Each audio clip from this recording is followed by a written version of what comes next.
And he said, John, I think you should try it. I think you should direct this film. I was like, Bienvenue sur Icônes et Silences, la chaîne où les légendes révèlent enfin leurs secrets les plus profonds.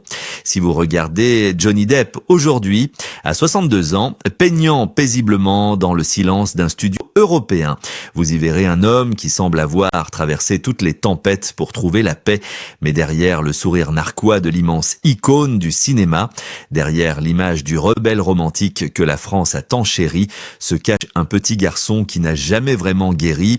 Aujourd'hui, nous allons ouvrir le chapitre le plus sombre et le plus enfoui de la vie d'un artiste qui a eu le monde à ses pieds, mais qui a été poussé dans les ténèbres par son propre passé. Comment un tel symbole de liberté a-t-il pu vivre aussi longtemps enchaîné à ses propres démons? Qui a véritablement volé l'innocence de cet enfant avant même qu'il ne connaisse la lumière éclatante des projecteurs? Sous les acclamations du public et les flashs d'Hollywood, Johnny Depp était le visage d'une génération entière, mais en coulisses, son esprit et son corps portaient les cicatrices invisibles d'innombrables blessures intimes. Ce n'est qu'à l'aube de la soixantaine, après avoir tout perdu et tout regagné, qu'il a enfin pu briser le silence sur une vérité bouleversante. Il a osé affronter l'ombre oppressante de la personne qui lui a infligé ses premières souffrances, une figure d'autorité qu'il a pourtant aimée d'un amour déchirant, malgré l'impardonnable cruauté de ses actes, avant de trouver refuge dans la douceur de vivre française et de bâtir un sanctuaire d'amour dans le sud de la France. Il a dû survivre à un foyer marqué par l'instabilité et la peur. Cette enfance d'errance a forgé l'acteur de génie que le monde entier applaudit, mais elle a aussi creusé un vide vertigineux qui allait le hanter pendant des décennies.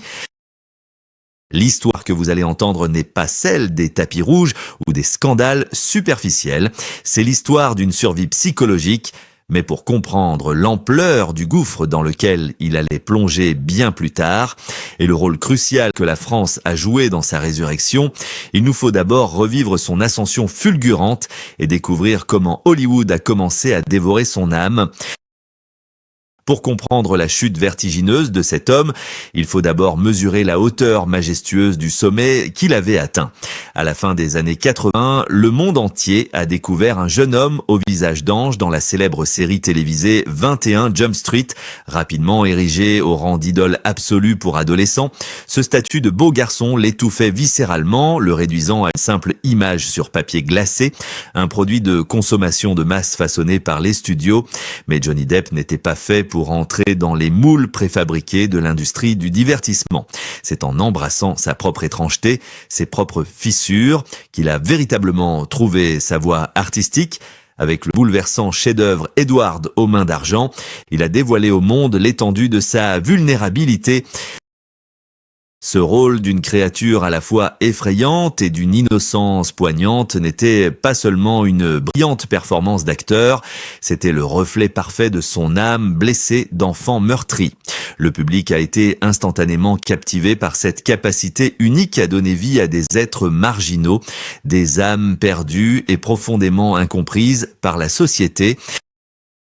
C'est précisément cette sensibilité à fleur de peau, ce refus viscéral des conventions hollywoodiennes qui a scellé son lien indéfectible avec le public français et européen. Alors que l'Amérique célébrait souvent les héros stéréotypés et invincibles, la France est tombée sous le charme de cet artiste maudit, de ce poète mélancolique aux allures de rocker désinvolte. Ses choix audacieux dans des films exigeants le rapprochaient intimement de l'esprit du cinéma d'auteur que les Français chérissent tant. Il incarnait une forme de rébellion élégante, une profondeur émotionnelle vertigineuse qui résonnait en parfaite harmonie avec la culture européenne, puis vint l'explosion planétaire incontestable avec la gigantesque saga cinématographique Pirates des Caraïbes.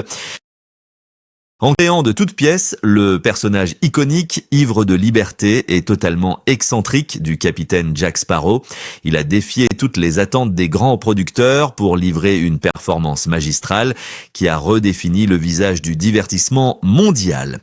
Il n'était plus seulement un acteur respecté par la critique pointue, il était devenu l'une des plus grandes stars de la planète entière, une légende vivante dont le seul nom garantissait des milliards de dollars de recettes au box-office international.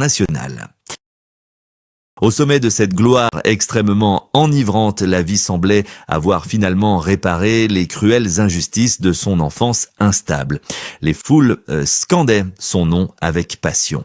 Chaque apparition publique déclenchait une admiration sans bornes et chaque nouveau projet était un événement mondialement attendu. Mais cette image étincelante d'une réussite absolue cachait une réalité psychologique beaucoup plus étouffante au quotidien. La célébrité planétaire est un monstre insatiable qui dévore l'intimité et isole l'individu. Plus il brillait de mille feux sur les écrans géants, plus la lourde machine industrielle resserrait son emprise invisible autour de lui. Il était devenu, presque malgré lui, la poule aux œufs d'or d'un système vaste et complexe qui refusait obstinément de voir l'homme fragile derrière la superstar mondiale. L'industrie était devenue impitoyable, prête à exploiter la moindre once de son talent inépuisable pour générer toujours plus de profits vertigineux. Et c'est précisément là, au moment exact où le monde entier l'admirait follement et l'enviait profondément, que le piège redoutable a commencé à se refermer sur lui. Mais alors, comment cette aura de toute puissance a-t-elle pu s'effondrer si brutalement? Et surtout, qui étaient les véritables architectes silencieux de sa lente descente aux enfers, ces fameux conseillers de l'ombre qui allaient sournoisement transformer son immense fortune en une véritable prison dorée? Derrière la façade étincelante de cette gloire planétaire et des tapis rouges fastueux, l'homme se noyait lentement dans une profonde solitude psychologique.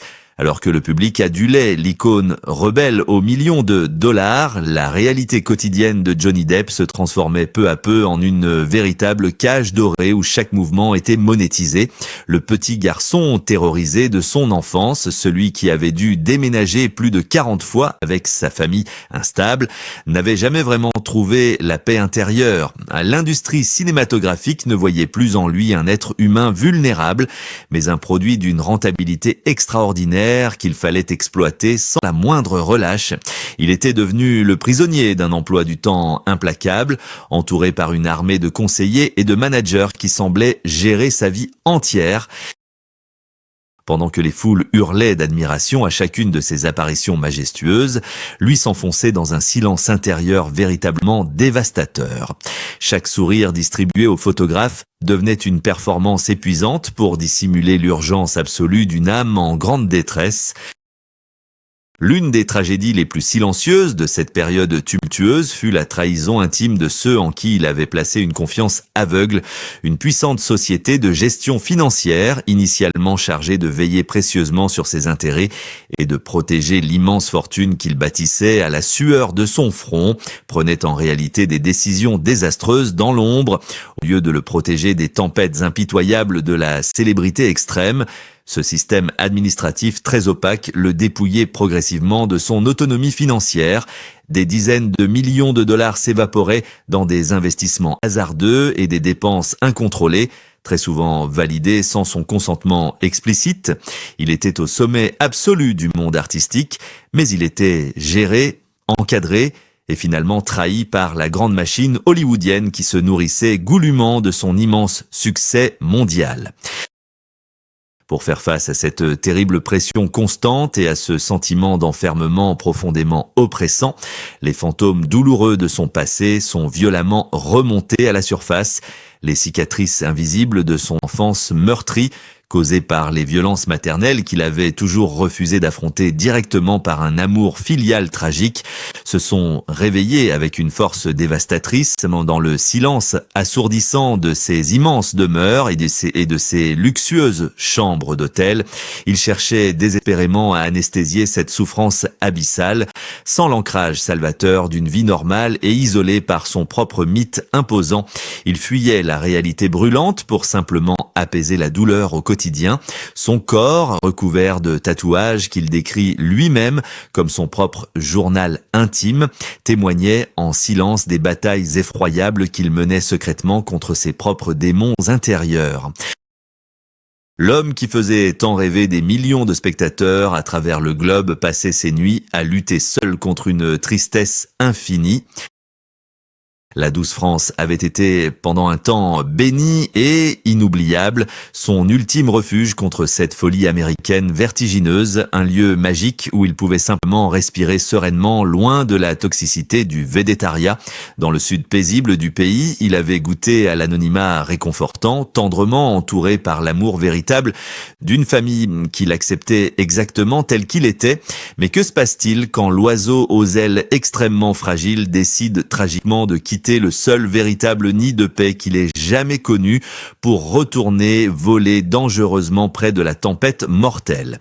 Un événement bouleversant, une erreur de jugement fatale et une décision aux conséquences incalculables allait bientôt faire voler en éclats le peu d'équilibre psychologique qu'il lui restait. Comment Hollywood, cette industrie superficielle qui l'avait aveuglément adulée et portée au nu, allait-elle réagir face à la première rumeur destructrice à son égard? Le cauchemar le plus effroyable et le plus public de toute sa vie ne faisait tragiquement que commencer, et ni lui ni son public n'étaient préparés au scandale retentissant qui allait brutalement anéantir sa légende. Le départ de son havre de paix dans le sud de la France a marqué le début de sa descente aux enfers la plus sombre.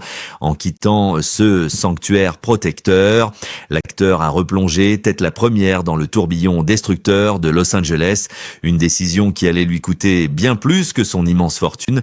Lorsque une nouvelle relation amoureuse s'est transformée en un véritable champ de bataille médiatique, les fondations mêmes de sa vie entière se sont effondrées avec une violence inouïe. Du jour au lendemain, des accusations publiques dévastatrices ont fait la une des journaux du monde entier, brisant instantanément l'image de l'icône rebelle mais aimante que le public adorait tant. L'industrie hollywoodienne, cette même machine redoutable qui s'était enrichie pendant des décennies grâce à son immense talent artistique, n'a pas hésité une seule seconde avant de lui tourner le dos. Les immenses studios de cinéma ont rompu leurs contrats lucratifs les uns après les autres, l'effaçant purement et simplement des affiches de films et des franchises légendaires qu'il avait lui-même construites de ses propres mains. La cruauté de ce rejet fut d'une froideur absolue. Ceux qui le flattaient autrefois lors des luxueuses réceptions mondaines ont soudainement cessé de répondre à ses appels désespérés, le laissant tragiquement isolé au milieu d'une tempête judiciaire extrêmement cruelle. Pendant des mois interminables, l'homme adulé s'est retrouvé totalement banni de son propre royaume, observé par un monde avide de scandales qui se réjouissait silencieusement de la chute spectaculaire d'un géant. Cet abandon féroce a ravivé les blessures les plus profondes de son enfance, ce sentiment viscéral de ne jamais être véritablement en sécurité, d'être jeté en pâture dès lors qu'il ne répondait plus aux attentes des autres, dépouillé de ses rôles, trahi par une grande partie de son entourage financier et publiquement humilié. Johnny Depp semblait définitivement perdu pour le cinéma. La presse internationale avait déjà écrit la fin tragique de son histoire, décrivant avec une fascination macabre la déchéance inévitable d'une étoile déchue. Mais alors que le monde entier croyait avoir enterré la légende sous le poids des tribunaux et des rumeurs assassines, l'homme brisé préparait dans le plus grand des secrets une résurrection psychologique que personne n'aurait pu anticiper. Comment, après avoir touché le fond de cet abîme étouffant, allait-il trouver la force inimaginable de se relever pour affronter publiquement ses véritables bourreaux? Et quelle vérité explosive allait-il enfin révéler au monde, prouvant que le silence n'était plus une option? C'est à l'aube de ses 62 ans que l'incroyable résurrection a véritablement pris forme, non pas par la vengeance aveugle, mais par l'éclatante et libératrice vérité face aux juges et sous l'œil impitoyable des caméras du monde entier. Johnny Depp a fait le choix courageux de faire tomber tous les masques hollywoodiens pour reprendre le contrôle absolu de sa propre histoire. Dans un moment de pure vulnérabilité qui a profondément bouleversé des millions de spectateurs, il n'a pas seulement affronté les tempêtes judiciaires récentes, il a surtout brisé le silence écrasant sur les fantômes les plus terrifiants de son passé, avec une voix souvent brisée par l'émotion mais portée par une dignité inébranlable. L'immense acteur a prononcé les mots que personne n'attendait. Il a raconté l'enfant terrorisé qu'il était, évoquant avec une précision poignante la figure complexe de sa propre mère. Il a décrit la peur constante, la violence psychologique quotidienne, tout en confessant l'amour paradoxal, viscéral et déchirant qu'il portait à cette femme profondément instable. C'était une libération émotionnelle d'une puissance inouïe, l'aveu bouleversant d'un petit garçon meurtri qui refusait de porter plus longtemps le lourd fardeau de la honte familiale. Ensuite, sans jamais se départir de son calme olympien, il a exposé la trahison glaciale du système hollywoodien. Il a décrit les gestionnaires financiers qui avaient abusé de sa confiance aveugle, réduisant son art remarquable à de simples lignes comptables. Il a dénoncé la mécanique impitoyable de ces grands studios de cinéma qu'il avait idolâtrés pour des milliards de recettes, avant de le traiter comme une vulgaire marchandise jetable au premier frémissement de controverses médiatiques. L'homme n'était plus en train de se défendre péniblement, il était en train d'exorciser ses démons intimes devant l'humanité tout entière. Les spectateurs, d'abord choqués par la crudité de ces confessions extrêmement intimes, ont progressivement ressenti une immense vague de compassion pour cet artiste majuscule qui mettait enfin son âme à nu en prononçant ces vérités douloureuses. Il s'est définitivement affranchi des chaînes dorées de Los Angeles. Il a choisi de retourner vers la lumière réconfortante des cieux européens, renouant triomphalement avec ce cinéma français exigeant qu'il a toujours considéré comme un véritable génie, l'accueillant à bras ouverts quand l'Amérique bien pensante lui fermait brutalement toutes ses portes. Mais au-delà de cette victoire personnelle et de ce retour en grâce retentissant sur les terres de France, quel est le véritable message de cette existence hors du commun que nous apprend tragiquement cette longue traversée du désert sur l'envers du décor? Et sommes-nous enfin prêts à tirer les leçons essentielles de cette incroyable épopée humaine? L'histoire bouleversante de Johnny Depp dépasse les frontières de sa propre existence tourmentée. Elle n'est pas seulement le récit tragique d'une icône déchue puis ressuscitée, mais elle résonne comme un avertissement universel sur les dangers mortels de la gloire absolue. Que se passerait-il véritablement si l'industrie du divertissement commençait enfin à traiter ses artistes comme des êtres humains fragiles et non plus comme de simples produits jetables? Sommes-nous vraiment prêts à écouter la souffrance silencieuse de nos idole avant que les lumières de la scène ne s'éteignent définitivement? Le parcours de cet acteur légendaire incarne la douleur muette de tant d'autres artistes, d'enfants stars propulsés trop tôt dans la lumière aveuglante et de célébrités précoces impitoyablement broyées par une machine financière sans compassion. Derrière chaque star hollywoodienne, derrière chaque visage parfait affiché sur les écrans du monde entier, il y a souvent un enfant blessé qui cherche désespérément à être protégé en brisant ses chaînes et en révélant ses blessures les plus intimes. Johnny Depp a ouvert une porte essentielle vers l'empathie. Son courage nous invite aujourd'hui à changer notre regard sur ceux que nous plaçons sur des piédestaux éphémères. Nous devons réapprendre à écouter ces voix trop longtemps ignorées, non pas pour juger, mais pour comprendre la complexité de la condition humaine. C'est dans cette acceptation de la vulnérabilité que réside la véritable grandeur d'un artiste. Pour clore ce chapitre profondément émouvant de notre émission, gardons en mémoire cette pensée intime qui résonne désormais comme le mantra de sa nouvelle vie apaisée. Je ne cherche pas la pitié ni même le pardon des autres. Je veux simplement que la véritable histoire de ma vie soit enfin racontée avec ma propre voix. Merci de nous avoir accompagnés sur Icônes et Silences. Et n'oubliez jamais que derrière le mythe, il y a toujours un cœur qui bat.